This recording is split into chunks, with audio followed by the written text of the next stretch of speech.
Halo semuanya, selamat datang di pembahasan kita kali ini.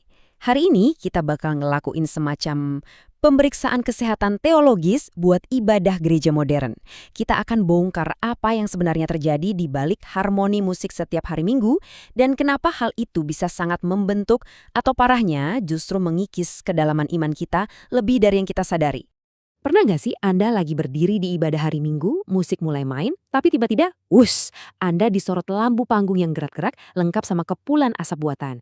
Nah, di momen kayak gitu, wajar banget kalau muncul pertanyaan menggelitik.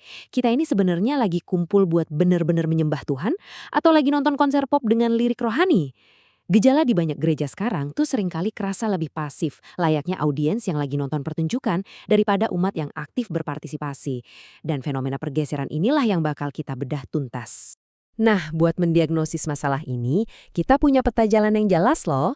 Kita mulai dari melihat gejala krisis ibadah modern, lanjut ngebahas akar historis dan teknologinya, terus mengkalibrasi ulang dengan hakikat musik menurut Alkitab.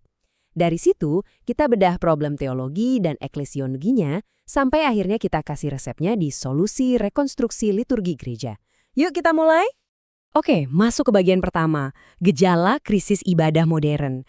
Coba kita amati apa yang sebenarnya lagi terjadi di permukaan, khususnya di tradisi gereja masa kini. Anda mungkin mikir ini cuma debat klasik antara himne jadul lawan lagu kontemporer. Wah, sama sekali bukan. Masalahnya jauh lebih dalam. Ada pergeseran teologis yang masif banget di sini. Kita pelan-pelan bergeser dari ibadah yang murni berpusat pada Allah, di mana fokus utamanya adalah respon kesetiaan perjanjian kita ke Tuhan, menjadi ibadah yang murni berpusat pada pengalaman. Ibadah semacam ini seringnya cuma ngejar sensasi, cari efek merinding sesaat, atau semacam katarsis emosional mingguan.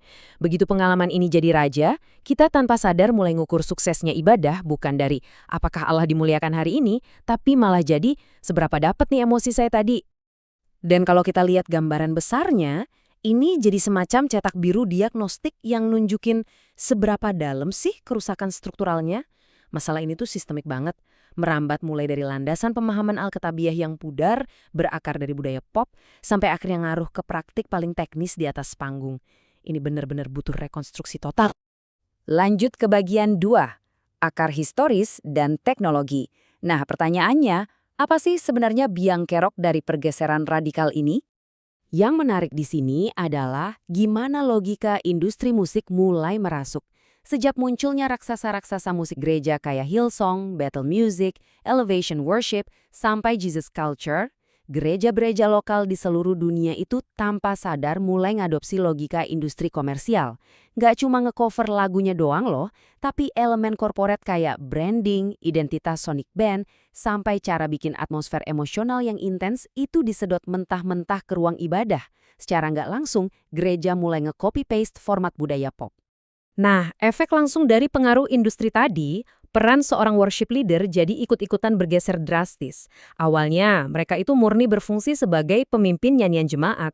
Tugasnya ya berdiri ngasih nada dasar, ngedukung, dan suaranya membaur harmoni sama komunitas umat. Tapi ironisnya, sekarang figur ini sering bermutasi jadi semacam frontman spiritual. Gaya mereka kadang udah kayak bintang rock yang mendominasi panggung, pamer akrobat vokal yang rumit, dan parahnya itu bikin jemaat yang hadir cuma berasa jadi penyanyi latar. Atau lebih parah lagi, sekedar penonton pasif. Terus, kita nggak bisa nutup mata kalau teknologi itu sama sekali nggak netral. Ada psikologi tersembunyi loh di balik tata suara dan lampu panggung kekinian. Coba bayangin, kalau volume band diputar kenceng banget, ditambah lampu ruangan dibikin gelap ala teater, jamaah tuh secara fisik bahkan nggak bisa dengar suara mereka sendiri pas nyanyi. Secara psikologis, kegelapan dan kebisingan ini ngebunuh keberanian orang buat berpartisipasi bareng-bareng. Ujung-ujungnya, umat yang tadinya aktif malah berubah jadi konsumen yang terisolasi di dalam headphone imajiner mereka sendiri. Masuk ke bagian ketiga, hakikat musik menurut Alkitab. Oke, sebelum kita racik resep obatnya, kita harus tahu dulu nih, standar dasar yang sehat itu kayak gimana sih kalau menurut cetak biru Alkitab? Sebenarnya, musik yang Alkitabiah itu punya tujuan ganda yang luar biasa indah. Seperti yang ditekankan di Efesus 5:19, ada arah horizontal di mana kita sebagai tubuh Kristus itu saling mengajar, menasehati, dan membangun satu sama lain lewat nyanyian. Tapi di saat yang sama ada arah vertikal yang secara eksklusif ngasih seluruh kemuliaan cuma buat Allah. Dua arah ini nggak bisa dipisahin teman-teman. Ibadah yang sehat itu persis terjadi di titik temu antara yang horizontal dan vertikal ini. Surat Kolose 3:16 ngingetin kita soal satu prinsip fondasional yang sering banget dilupain. Hendaklah perkataan Kristus diam dengan segala kekayaannya di antara kamu. Coba direnungin deh, musik itu sebenarnya cuma kendaraan. Dia itu cuma medium. Sedangkan firman Kristus, doktrin yang benar, dan kemuliaan Allah, itu adalah penumpang utama sekaligus tujuan akhirnya. Kalau melodi atau aransemen musik itu sendiri yang malah dapat panggung utama, wah, kita udah bener-bener kehilangan arah dari esensi ibadah yang sejati. Nah, coba kita belajar dari kitab Mazmur. Mazmur itu contoh perfect gimana gejolak emosi bisa seimbang banget sama kekokohan teologi. Perasaan kayak sukacita, kebingungan, atau bahkan meratap itu sehat-sehat aja kok di dalam ibadah. Masalahnya, lagu-lagu worship modern sekarang sering banget misahin emosi-emosi ini dari akar karya penebusan Allah. Hasilnya, lagu kita jadi terlalu antroposentris, yang artinya terlalu berpusat ke manusia, ke ego, ke feeling kita doang. Ibadah yang suci malah direduksi jadi semacam sesi terapi pribadi, bukannya deklarasi agung tentang siapa Allah dari kekekalan. Sekarang, bagian 4. Problem teologi dan eklesiologi. Mari kita lihat kerusakan sistemik yang terjadi waktu pengalaman emosional mulai mengalahkan doktrin yang sehat. Jadi, ada 4 krisis teologis besar yang terjadi waktu kita kehilangan fokus Alkitabiah. Pertama, secara teologi, tanpa sadar, musik merebut tahta jadi pusat ibadah, ngegeser porsi firman Tuhan. Kedua, eklesiologi, umat direduksi secara fungsional, jadi sekedar audiens penikmat live music. Ketiga, secara liturgi, struktur ibadah yang bermakna pelan-pelan diganti sama seni, ngejar flow atau momentum emosi doang, dari lagu pelan ke lagu upbeat. Dan keempat, formasi spiritual, kedalaman iman jemaat, nggak lagi dibentuk oleh doktrin yang solid, tapi disetir sama luapan emosi sesaat yang di hari Senin juga udah nguap entah kemana. Tentu, kita harus akuin kalau tradisi ibadah masa kini, khususnya dari akar karismatik, itu punya kekuatan yang indah banget, kayak spontanitas dan keterbukaan ekspresi. Tapi ada resiko paradoks yang mengintai. Kekuatan ini bisa berbalik jadi kelemahan fatal kalau misah dari pondasi teologi yang benar. Misalnya jadi anti-intelektual atau jatuh ke jurang pragmatisme.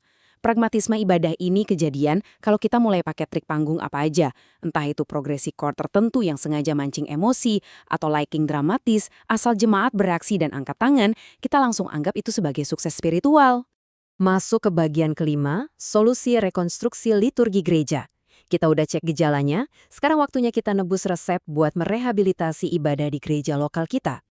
Langkah pertama dan yang paling krusial adalah meredefinisi posisi worship leader.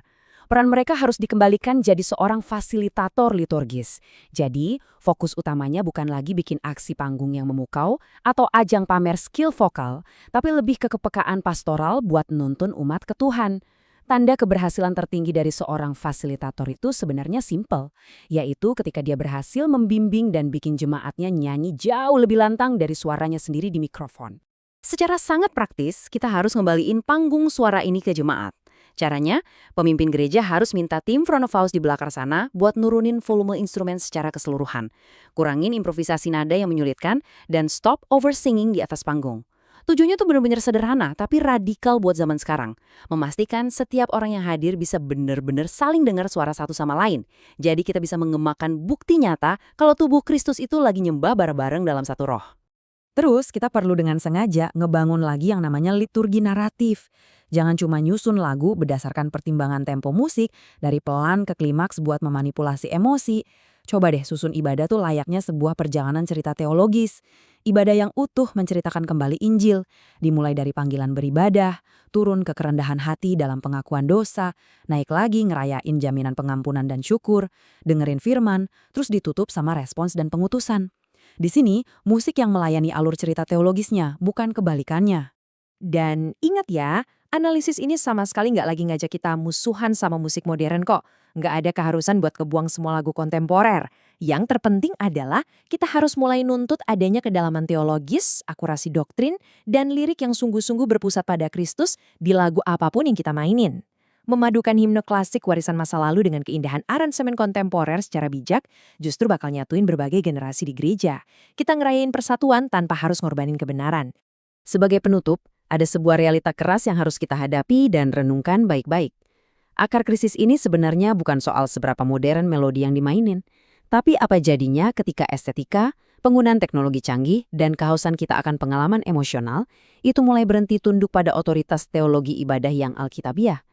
Jadi, coba tanyakan ke diri Anda sendiri buat komunitas Anda, pas hari Minggu datang, apakah ruangan gereja Anda benar-benar dipenuhi sama gema paduan suara umat yang aktif menyembah, ataukah cuma diisi oleh kumpulan audiens gelap yang lagi asyik nikmatin pertunjukan dengan label nama Tuhan? Pikirin hal itu dalam-dalam ya. Terima kasih sudah menyimak pembahasan kita kali ini. Dan sampai jumpa.